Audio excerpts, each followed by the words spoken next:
On behalf of all assembled here today, I should now like to invite our newest alumna, Dr. Marianne White, to address Convocation.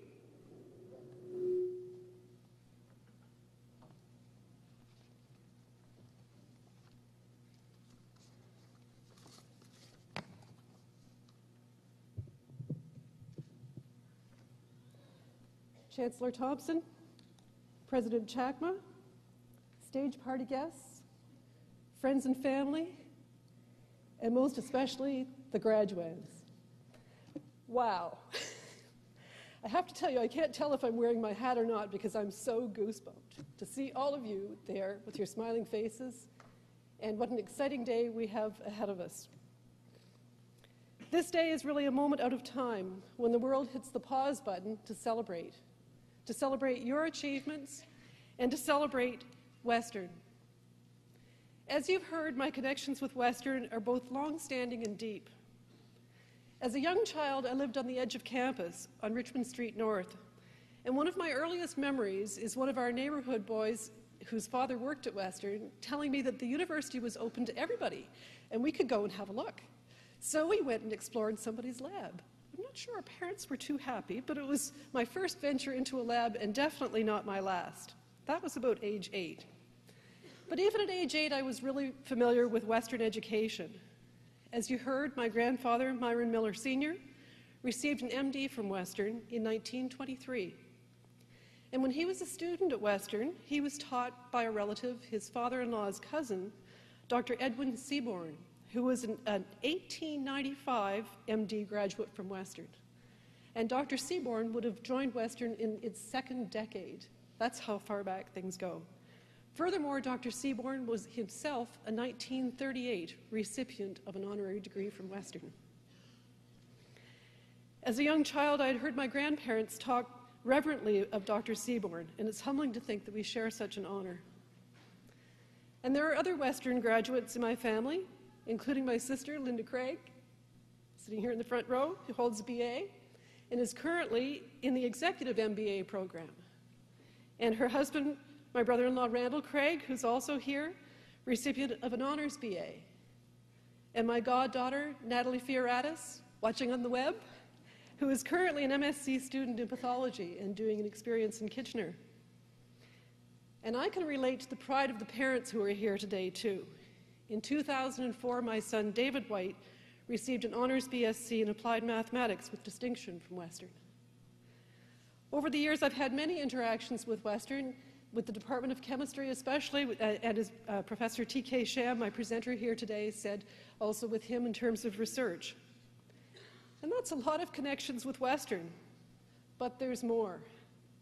This year marks 40 years since my start at Western as a BSc student. In September 1971, I was an awkward 17-year-old. I know you've all just done the math. But by the end of my first week at Western, I knew I had found my place in life. I went to university in 1971, and I never left. I had met my people, and being back at Western always brings back that excitement. So being here today is intensely personal, and I want to share with you some thoughts on going from that gawky 17-year-old to being a Western grad to my journey here today. I had come to university with the intention of either teaching or becoming a dentist like my father, or perhaps some combination of the two. But one of the most pivotal points in my life came in the winter term of my first year of university. The supervisor of the undergraduate physics lab, Mrs. Pat Jafurka, was awarded a national research grant, and she had decided to hire a female first-year student as a research assistant. This was 1972 and way ahead of its time. She watched us in the lab and offered me a position without so much as an interview. And that summer opened my eyes to research and changed my career ambition to being a professor so I could combine teaching and research, a choice I have enjoyed every day for the last 30 years. There are many take-home messages here. One is that you are always being interviewed for a job, whether you know it or not. Another is to give people a break to get started. And I hope some of you out there, who I could barely see with these lights on, will give breaks to some of you who are sitting towards the front to help you get started on your careers. And I hope you graduands will give somebody else a break and pay it forward at some point during your careers. At this point, I've had more than 50 undergraduate summer research assistants in my own lab. Believe it or not, I walked across this same stage 36 years ago, in 1975.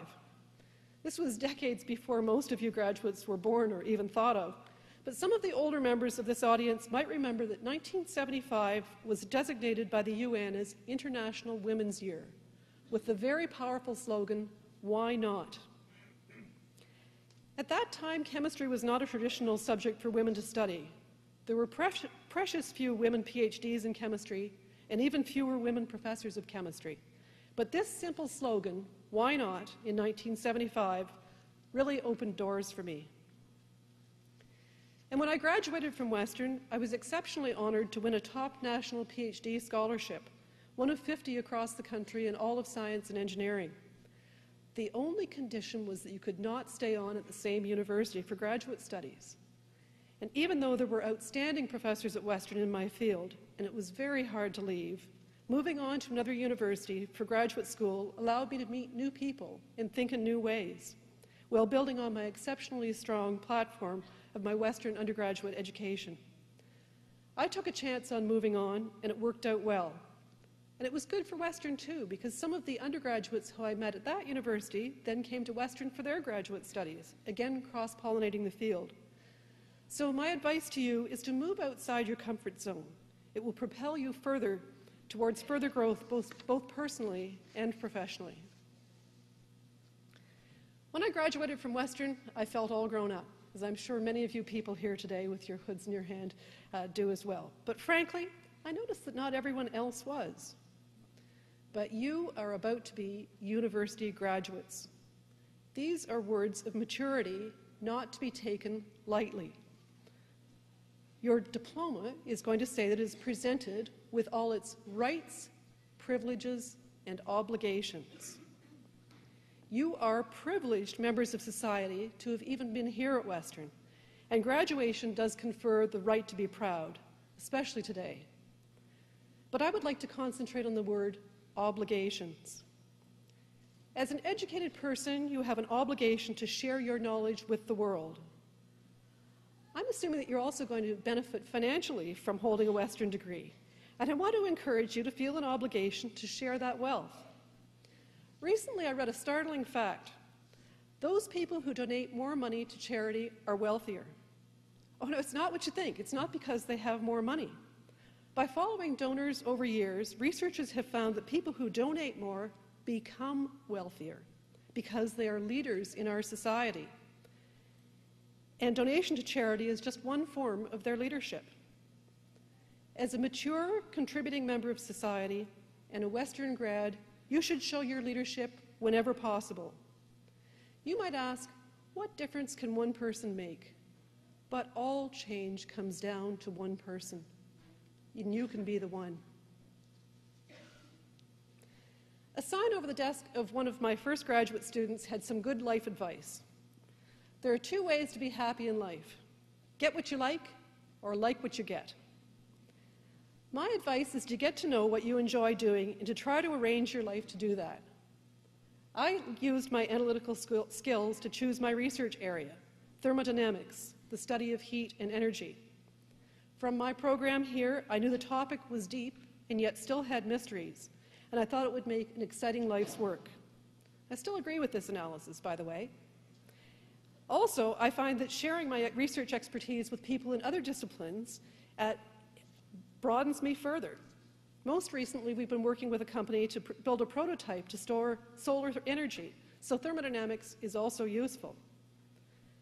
I've also realized that personally, I enjoy initiation of projects and seeing them to completion, from writing books to new research programs to helping start a hands-on science center. But what makes you tick might be very different. Use the analytical skills you have learned at Western to analyze what you like, and I can guarantee that if you could make that a platform for your life activities, you'll find great, deep enjoyment. And you can use these same analytical skills to be a better member of society. For example, Do you need to drive an SUV to go 3 kilometers to work every day? Or would a car with fewer emissions do the job? Or could you walk or take the bus? Think and analyze as you plan your life. In addition to analytical skills, as a scientist, I was trained to pay attention to small details. In science, it's often observations such as, "That's odd," that have led to great discoveries. It's a sad commentary on today's society that so many people are oblivious to their surroundings, walking around with earphones on and their heads down, checking their handheld electronic devices. Maybe you've given it up for the afternoon. Maybe you've heard the term nature deficit disorder. Fight that by keeping your eyes and ears open to the world around you. See the birds and smell the flowers. Listen to the music of the spheres. And when you look around, make friends of people of all ages. It's so easy to stick with your own peer group and your own age group. I've learned so much from my students, from my children and their friends, and from many other people younger than me. I've also received terrific support over the years from people a generation or two older than me. We need good relations with people of all ages and all backgrounds to solve the problems of this world. Now, graduates, I imagine one of the first words out of your mouths this afternoon when you're all done is thanks.